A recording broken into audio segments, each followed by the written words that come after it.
बाई पटकन आवरून घेते, एक तर इंटरव्ह्यूला जायचंय मला. चारा बिरा आणून ठेवलं, आता इथं सगळं बघते काम काय काय.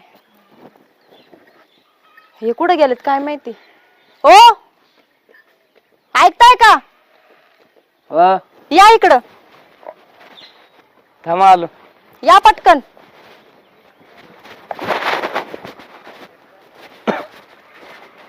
ऐका ना, मी चारा आणून ठेवलाय, गुरांना चारा देऊन टाका, मला जायचंय इंटरव्ह्यूला.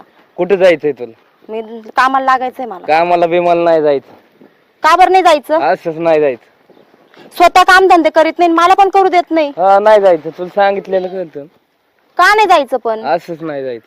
नाही मला जायचंय. हे चारू द्या तुम्ही. देतो पण तू जायचं नाही, गलत नाही बाहेर पावलं टाकायचं. का नाही जायचं मी कामाला? असंच नाही जायचं. असंच नाही, तुमच्या भरोश्यावर बसून तर आता पण तो उपाशी राहायची वेळ आली मला. लोकांचे कर्ज भरून भरून पार घरात लोक येतील आता. मी बोलतोय ना